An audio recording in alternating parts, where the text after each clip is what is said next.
señoras y señores, la tertulia en este lunes que es 3 de mayo del año 2021. Sí, ya estamos en el quinto mes del año y hoy con los saludos para Ana Laura Pérez. Buen día. Buen día para todos. Pablo Carrasco, ¿cómo te va? Buen día, para saludar como Fito Garcés. ¿Cómo andan, che? No tenía tan registrado que ese era el saludo. ¿Cómo andan, che? Es el saludo de Fito. ¿Y ahora es tu referente, bueno. Fito? No, pero cada tanto lo recuerdo cuando estoy por saludar. Bueno, sigo. David Suriarte, buen día. Buen día, ¿cómo están? Y por último, Martín Bueno. Buen día, Emiliano. Buen día a todos. Bueno, ya saben, pueden ir creando sus propios saludos, ¿no? La forma de saludar para que la gente los recuerde. Pablo se inspira en Fito. Bueno, ustedes pueden innovar, ustedes pueden inventar. Los dejo pensando en eso, pero ahora vamos ya con el primer tema de esta mañana, uno de los temas obligados de este fin de semana. El diputado nacionalista Martín Lema, que fue presidente de la Cámara de Representantes en el primer año de este periodo de gobierno, asumirá hoy como nuevo ministro de Desarrollo Social en lugar de Pablo Bartol. El anuncio del cambio fue realizado el sábado de tarde por el presidente Luis Lacalle Pou, que escribió en su cuenta de Twitter: en las próximas horas habrá un cambio en el Mides. Asumirá como nuevo ministro Martín Lema. Mi profundo agradecimiento a Pablo Bartol por su dedicación y compromiso al servicio del país. También en Twitter, un rato después, Bartol agradeció a Lacalle Pou por este año de trabajo junto a su gran equipo y agregó: un honor servir a mi país en el año de la pandemia. Luego, en un comunicado, Presidencia de la República explicó que la decisión se tomó debido a que en el momento actual de la emergencia sanitaria, la gestión del Mides se encamina hacia un nuevo abordaje integral derivado de las consecuencias en la salud, en lo laboral, en lo social y en la educación, que demandarán una impronta de articulación política y territorial. Con esta decisión, el Gobierno Nacional pretende que este ministerio se constituya en una referencia de dicha articulación y por ello ha entendido necesario realizar un giro en su conducción con el fin de abordar un nuevo objetivo político, dice el comunicado. Fuentes oficiales explicaron en Perspectiva ayer que, entre otras razones para la remoción, existía malestar en el gobierno por una conducción bicéfala que había quedado instalada en el Mides, producto de diferencias entre Bartol y el subsecretario Armando Castaing-Debat. Bueno, hay más puntas que yo podría agregar en esta introducción, pero lo dejo por acá, en todo caso después agrego más. Me gustaría ya escuchar las primeras consideraciones de ustedes. ¿Quién empieza? Martín, te paso a ti la pelota entonces.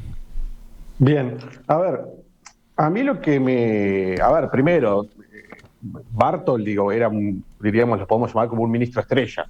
A Bartol llega como realmente un personaje muy importante de este nuevo gobierno y realmente yo creo que era un ministro de los que sobresalía sobre el resto, por de dónde venía, cuáles eran sus antecedentes y sus características.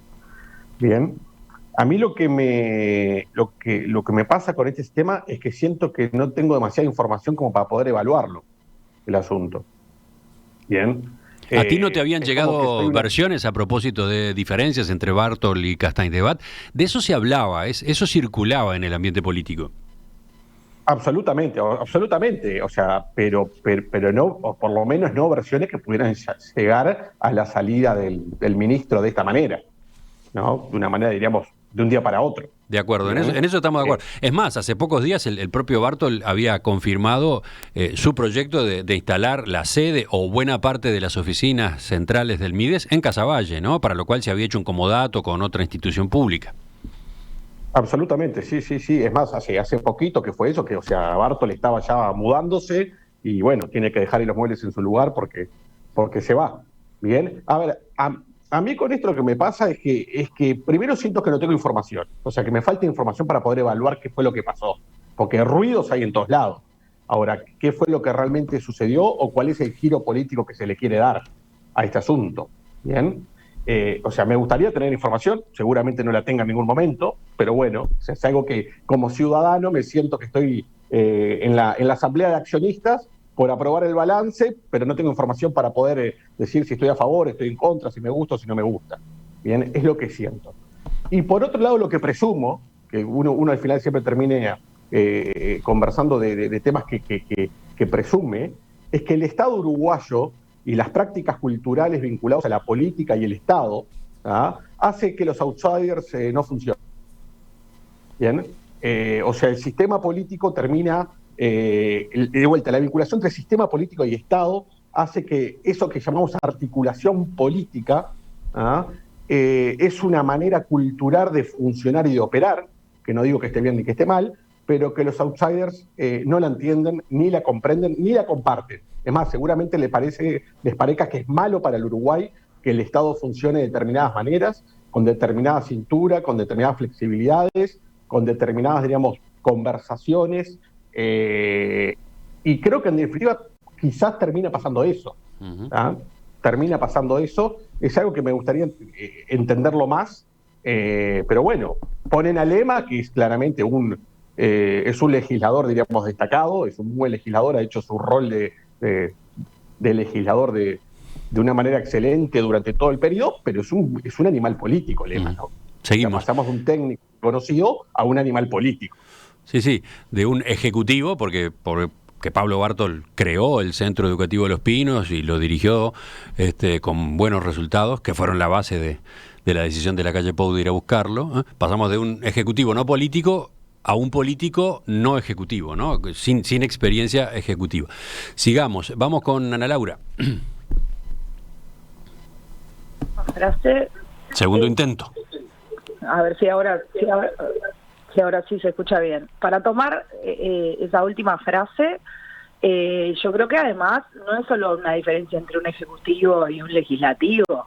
Creo que es entre alguien que tiene experiencia y sabe del tema y alguien que no, porque Martín Lema puede haber sido un gran legislador, pero no está especializado en el tema. Y de hecho la razón por la cual fueron a buscar a Bartol es porque sabía del tema.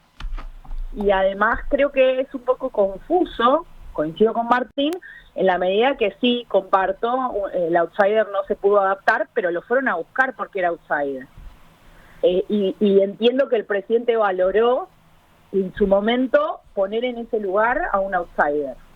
Entonces, me da duda sobre si se construyeron las condiciones para que a un outsider pudiera hacer lo que el presidente le pidió que hiciera. Y el segundo punto, que ha sido abordado desde el punto de vista, digamos, legal, sobre si puede haber un ministro que tenga como subsecretario a su suegro, a mí me parece que también hay que abordarlo desde ese punto de vista. Porque pensemos si esto fuera una empresa privada, ¿no? O sea, básicamente estamos diciendo que el motivo principal por el que una persona determinada no se pudo adaptar es que no se llevaba bien con otra persona. Y resulta que vamos a poner en su lugar a alguien que tiene parentesco con la otra persona con la que se llevaba mal. Entonces a mí me produce cierta suspicacia, ¿no? O sea, estamos sacando a alguien porque se llevaba mal con su subsecretario y resulta que ponemos de sucesor al yerno del que generaba rispideces. O sea, es como al menos complejo y produce cierta suspicacia, porque ese es el motivo. Último punto, a mí me gustaría entender qué queremos decir cuando decimos que necesitamos poner un político. ¿Qué es ser político en un ministerio? ¿Qué quiere decir eso a los efectos concretos de la estrategia del MIDES? ¿Qué significa que el ministerio tiene que ser más político? ¿Qué quiere decir eso en lo concreto, en cuanto a decisiones, en cuanto a hacia dónde va? Porque tal vez soy yo, pero no entiendo qué quiere decir. Bueno, sigamos avanzando. Pablo y después David. Primero Pablo. Bueno, yo no le doy el protagonismo al llevarse mal con Castaindebat a este episodio, digamos. Creo que el presidente preside, digamos, y prioriza los resultados que quiere tener, la estrategia de largo plazo de su vinculación con la población. Es decir, creo que esto poco le importaría a la calle si se llevaban bien o se llevaban mal. Acá creo que hay una decisión más estratégica, porque este gobierno, digamos, sí puede ser acusado de, digamos, de personalismo del presidente, pero no como, digamos, veníamos acostumbrados. No hay feudos del Partido Comunista, no hay feudos del MPP, no hay ministerios que se regalan para que se mantengan entretenidos y calmar alguna fracción. Acá lo que yo creo que hay es yo estoy al mando y por lo tanto yo no le doy ese nivel, ¿no? Y comparto con mis compañeros de que nos falta información, pero la información que nos falta, que es ¿qué quiere decir la impronta política? Por lo que decían a Laura, que qué es ser político, ¿verdad? Creo que no queremos ni saberlo. Me parece que... ¿Cómo es eso? A ver, que no queremos ni saberlo. Yo quiero. No queremos ni saberlo porque ahí está un poco lo que decía Martín, digamos. Estoy seguro que son sapos que hay que tragar cuando vos tenés que ser político, que te dejan, que te ponen frente a dilemas casi éticos, y que en la política están validadas cosas que no están en el mundo empresarial, ni están en el juego, digamos, de la gestión a nivel privado. Entonces, uno tras otro estamos viendo, ¿no? Desde allá, desde Horacio Fernández, Talvi, ahora Bartol, cómo se estrellan en esa máquina de picar carne. Horacio Fernández, mencionaste a Horacio Fernández, fue nombrado ministro de Salud Pública en el gobierno de Jorge Valle, al comienzo de Jorge Valle. Era un hombre que venía justamente del ambiente empresarial y que terminó durando poco, ¿no?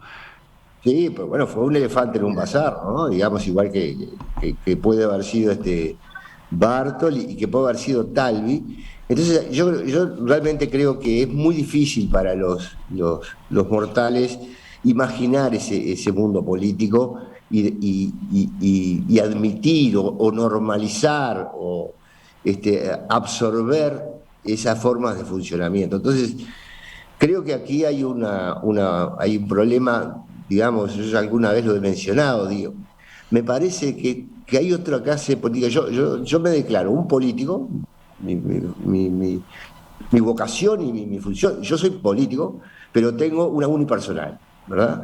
Y la hago desde afuera de todo, como la hacía Pablo Bartol cuando estaba en Los Pinos. Entonces me parece que esos lugares son tan o más importantes por las batallas culturales que significan y que permiten que alguien dé continuidad al aporte al país. Entonces, no, me parece que es muy difícil que podamos profundizar y entender qué quiere decir una impronta política en un ministerio. Estoy haciendo memoria y buscando otros nombres que también, entre comillas, duraron poco, que también se desgastaron en la función pública, a quienes se fue a buscar por su experiencia, en particular en el área social. El padre Mateo Méndez, ¿no? ¿Recuerdan ustedes? Sí, ¿te acordás? Y en este mismo gabinete, Emiliano, Azucena y Salinas serían relativamente outsiders, pero o se adaptan mejor, pero no son tan diferentes a Bartol. El padre Mateo Méndez estuvo al frente del Instituto Técnico de Rehabilitación Juvenil y renunció febrero del año 2009. Estamos hablando del primer gobierno del Frente Amplio, ¿no? Seguimos. Te paso la palabra a ti ahora, Daoís. Bueno, yo en realidad yo reconozco que Pablo Bartol tenía experiencia. Y creo que debe ser muy decepcionante para los votantes de la calle y de la coalición cuando una de las primeras figuras, porque recordemos que fue de los primeros que se anunció como ministro, y justamente por su conocimiento de la situación social, y que hoy salga en una forma abrupta. Y vamos a ser claros, sacar a alguien el 1 de mayo, sin advertencia previa, sin aviso previo, en una forma tan extemporánea, digamos, demuestra una crisis. Yo creo que ha habido varios aspectos de crisis. Es muy difícil estar en un Ministerio de Desarrollo donde, vuelvo a repetir, yo no coincido con las políticas de Bartol, creo que fueron pobres, creo que en muchos aspectos se dejó influir excesivamente por sus conceptos religiosos, y creo que también echó para atrás planes muy importantes, pero bueno, eso es parte de una discusión. Lo que sí resulta claro es que acá hubo una crisis, y una crisis muy fuerte, porque nadie saca un ministro de un día para otro en esa forma. Ahora, estas crisis, yo podría mencionar varias cosas, pero voy a mencionar uno en particular. Ustedes recuerdan todo el tema de la organización civil de Seamos y el respaldo que le dio el presidente de la República a la señora Bassano.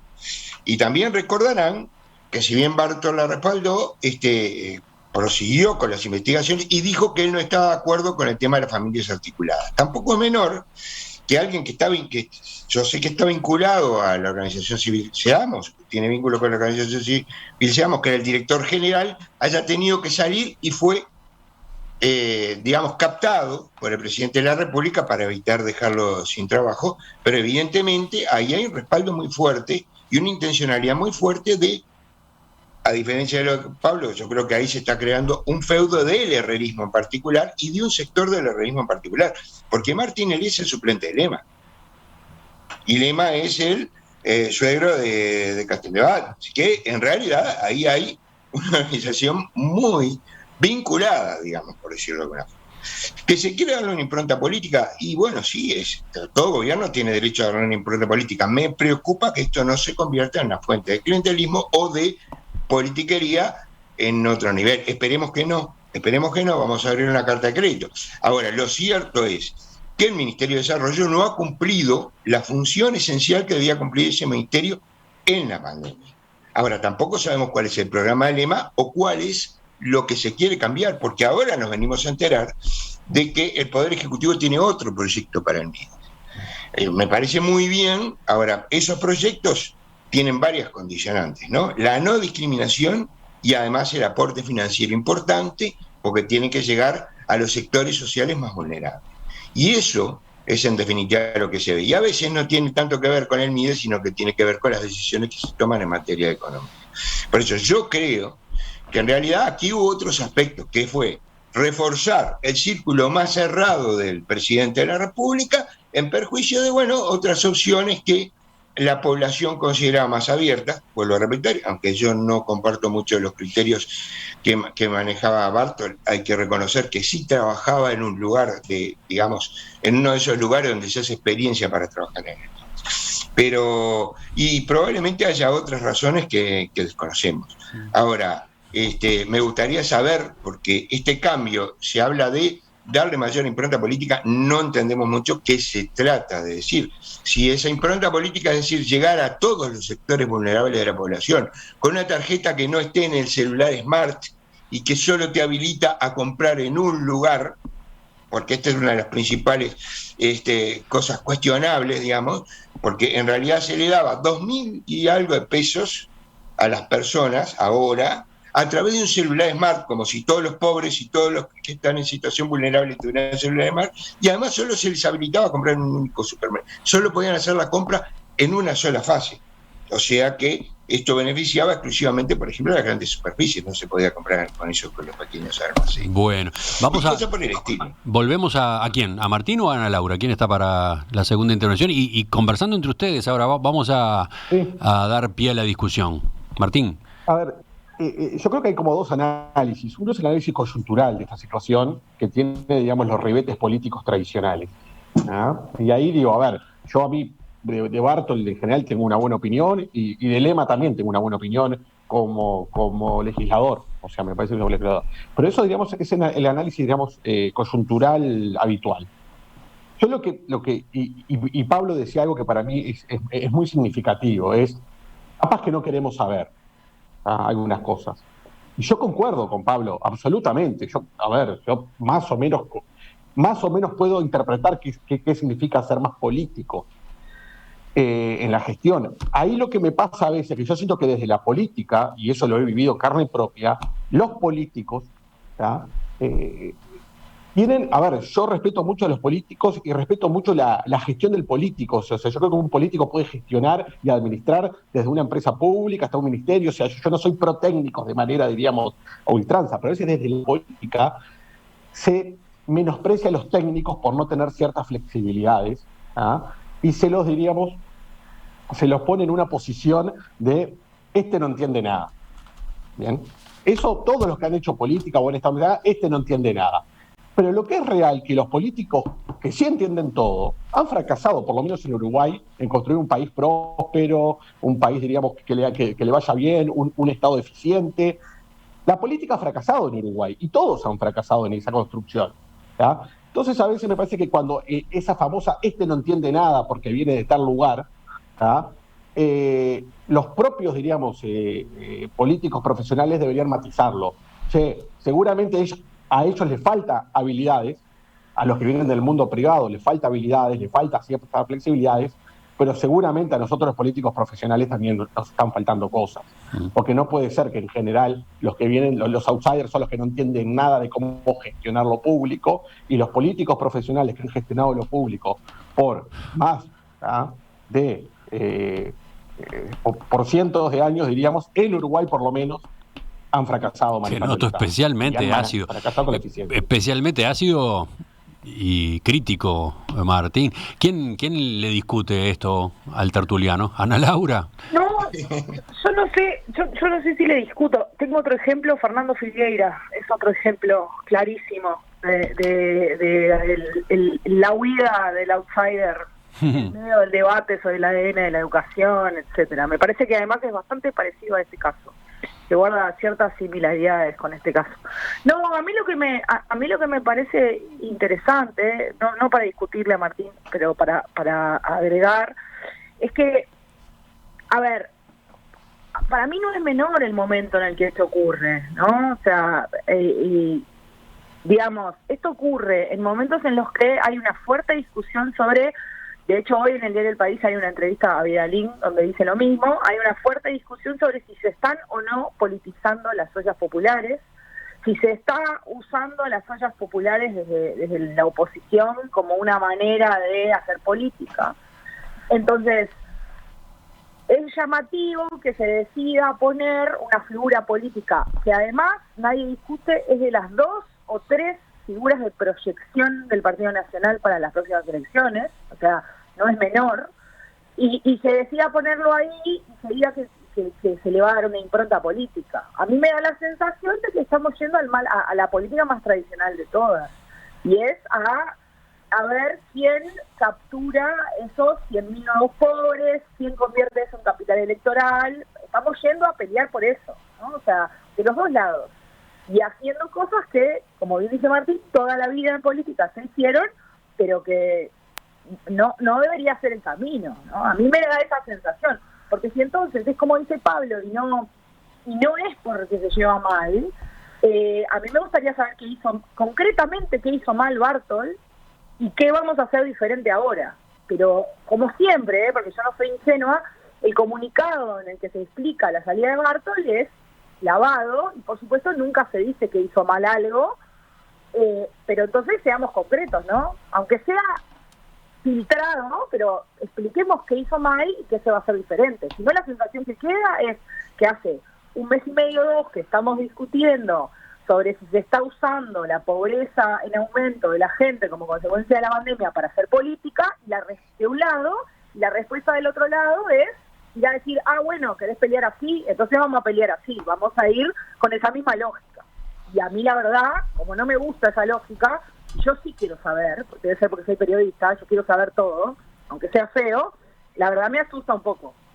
Pablo, esa fue una alusión a tu intervención anterior. No, pero bienvenidas las alusiones. Un detalle que es lateral, pero que a mí me llamó la atención, es el timing, cómo se hizo esto, ¿no? Teníamos el 1 de mayo y el discurso siempre esperado del PIT-CNT, Si se hubiera hecho antes, imagínense la materia prima con la que se hubiera hecho ese discurso. Si se hubiera devorado más después del discurso, sería que se cambia porque por la denuncia del 1 de mayo. Así que, digamos, allí hay también pistas de que todo está fríamente calculado. A ver, ¿cómo puedes profundizar en esa lectura? Porque fue un elemento desconcertante, ¿no? Yo decía más temprano charlando con Romina, no conozco antecedentes de una decisión de este tipo anunciada por un gobierno un sábado de tarde. Este sábado, además, era 1 de mayo, entonces... Entonces, no, mi lectura es que no, ni antes, para que no fuera materia de festejo del discurso del 1 de mayo, ni después para que pareciera una abdicación a los reclamos del discurso. Eso es lo que yo quiero decir, se lo pusieron casi que simultáneo con el discurso. Le cortaron las piernas desde ese punto de vista a las críticas que podría haber sido el tema seguramente del discurso del 1 de mayo. Debo admitir que es una explicación interesante. Yo hasta ahora no tenía una explicación a propósito de el día, la hora y el medio elegido para comunicar este cambio. Sí, lo pensamos. Yo tengo la maldad de los políticos, pero no ejerzo. Pero tengo yo no comparto la explicación de Pablo, porque además en general los discursos del presidente se preparan mucho antes, o sea que no se contesta sobre el momento. Pero sí me interesa con respecto a lo que decían a la... Creo que Pablo tenía algo más para decir, pero dale tú, David, ahora. Perdón. Dale, porque así esto se va moviendo, dale. Dale, salpicamos, dale. Yo creo que a mí me deja preocupado lo que decían, que puede ser así. En realidad, todo ese tema de buscar mostrar la politización en las ollas populares y olvidar que las ollas populares son hoy lo que está bancando la situación más perjudicial de la pandemia. Porque hoy no vemos ni a Canasta Sui, no vemos tampoco esos gigantescos apoyos que daba la industria y todo el empresariado nacional en marzo. Que alguien me pasó un dato de que eran $5 millones en marzo del 2020, pero que hoy no aparecen cuando tenemos 50 muertos por día y tenemos 3.000 contagiados, ¿no? Entonces, en realidad capaz que ese es el problema y me preocupa mucho, porque en realidad, mal que bien, había una instancia, aunque para mí sumamente politizada, porque se había elegido a dedo una distribuidora para esas ollas populares, pero por lo menos había un apoyo para las ollas populares, que son las únicas que les están dando de comer. Y que inclusive la gente del medio decía, bueno, pero ¿por qué otra vez las ollas populares? ¿Por qué no levantamos a Linda, que es una forma histórica de alimentar a la gente a través del pan? Pero bueno, en realidad no sabemos. En realidad estamos más proclives a considerar que esto es un cambio exclusivamente político, indicado por razones políticas o personales, que por una definición de cambio en las políticas que ha decidido este gobierno. A ver, Pablo, ¿seguís con lo tuyo? Dos cosas que acumuló, me parece que cosas que no están exactas de lo que dijo Daoís. La primera dijo que hay que comprar con la tarjeta en un solo lugar y eso ya fue cambiado. Bueno, era así. Era así, pero te digo que hoy no es así. No es por eso que se va a dar. Y lo segundo es, por lo menos en la ganadería, el 1% municipal, que podría ser recuperado como impuesto para los ganaderos, está yendo al fondo coronavirus y esos son $18 millones. Esas dos cosas, y vuelvo al tema.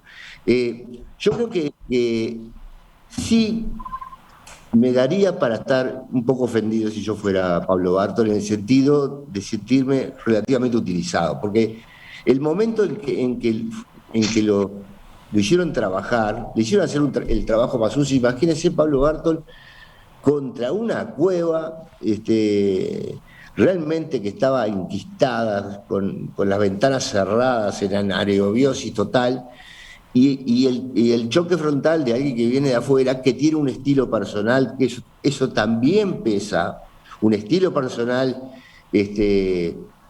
a veces que puede ser difícil para alguna persona, porque yo lo conozco. Lo conocí como en charlas en algún curso que hice, y ahora puede ser que vengan tiempos mejores, pero ya a él le hicieron limpiarle la suciedad de obra, ¿no? Cuando terminás una casa y contratás a alguien. Y yo creo que un ejemplo fantástico del trabajo que tuvo que hacer complejo Pablo Bartol es las 2 entrevistas seguidas que, Emiliano, tú hiciste sobre las ollas populares, sobre Uruguay Adelante y la otra sigla que no me acuerdo cómo se llamaba. Sí, la coordinadora de ollas. ¿Por qué? A ver, ¿por qué estás mencionando ese antecedente? Porque, digamos, ahí tenés el antes y el después. El viejo Mides, donde sí hay que ir con camisetas contra la LUC, hay que llevar papeles para levantar firmas a las ollas, y la nueva estilo de gestión, que era este Uruguay Adelante, auditado por Buller Regules, ¿verdad? Entonces, ese trabajo tiene que haber sido muy desgastante, tiene que haber sido muy duro, y yo lo que sí sé es que si se va Bartol, y vendrá otro y tal vez le va mejor, pero no hay suplente para el know-how que tiene Pablo Bartol. Para esa experiencia en el terreno, en el campo de batalla, no hay suplente. Sería una infamia perder a esa persona, que para mí hay que ponerlo en una unipersonal, como yo me siento trabajando en política, pero no nos podés perder porque tiene una experiencia única que no podemos sustituir. Entonces, yo creo que sí debe haber cierto dolor en Pablo Bartol y en el círculo que lo rodea. Bueno, vamos cerrando el tema, incluso porque hay detalles de este cambio que todavía están abiertos, ¿no? Que falta que en el correr del día de hoy se confirmen o no. Por ejemplo, ¿sigue Armando Castaidebat en la subsecretaría? De acuerdo a lo que... No puede, para mí no puede, claramente no puede. Sí, por eso, está ese debate, pero en realidad lo primero que falta saber es si existe la intención política de que siga, ¿no? La otra, Emiliano, que es que Martín Lema se divorcie. Eso es otra alternativa. Bueno, estamos para el humor. No solo Martín está para el humor hoy. Bueno, ¿algo más que les haya quedado para poner los puntos suspensivos acá? ¿Quién levanta la mano? Listo. ¿Sí? Pablo, Martín y Ana Laura. Sí, breve. Lo del subsecretario no debería ser un tema. A ver, no debería ser un tema. Martín Lema es un buen legislador, es un político que viene, diríamos, creciendo, le dan una oportunidad, vamos a esperar cómo le va, qué gestión hace, no debería tener empañado por este asunto. O sea, a ver, hay una ley que es bastante clara. Si no hubiera la ley, convengamos que es por lo menos bastante incómoda la situación. Es ministro y subsecretario, almuerzan el domingo juntos en la casa con los nietos, los hijos. Me parece que no vale la pena. O sea, yo creo que sería esos errores no forzados que sí, pero ¿para qué? ¿Para qué? Recordemos además que según la Constitución el subsecretario lo nombra el ministro, ¿no? No es que No es que lo nombre el presidente. Claro, pese a que la práctica en los hechos 1000 veces sí. Es la otra, ¿no? El presidente arma los equipos, pongo a fulano con mengano y al otro con perengano, pero la Constitución dice: cada ministerio tendrá un subsecretario que ingresará con el ministro a su propuesta y cesará con él salvo nueva designación. O sea, Castaidebat tiene que cesar hoy, porque cesa Bartol. El asunto es si Lema nombra de nuevo a Castaidebat o no. Ana Laura. Sí, me parece que la verdad me preocupó mucho el planteo de lo hacían antes también, ¿no? Que de nuevo, ¿qué es hacer política? Que estemos teniendo la discusión de lo hacían antes. Y sí, lo hacían antes y estaba mal. Y de hecho, la ley que está vigente, uno de los que trabajó en esa ley fue Pedro Bordaberry, y se dio como resultado de un montón de casos uno atrás del otro de los que estaban antes. Entonces me parece que hay cosas que sí se hacían antes y sí estaban mal, pero es como, o sea, me parece la explicación de una tristeza, porque realmente están mal o están bien. Y además yo creo que incluso se generan situaciones como que salga todo esto en Twitter, además, porque tuvimos un domingo donde todo pasó en Twitter. Sale un un diputado de Cabildo Abierto, como es Eduardo Luz, que además es abogado y da clases en facultad del tema, a decir que está mal. Entonces ya generamos un ruido dentro de la coalición, todo porque insistimos en dejar a una persona que, como dice Martín, no sostiene, de verdad. Ya seguimos, ya volvemos a la tertulia con otro tema, el otro gran tema del fin de semana acá en nuestro país.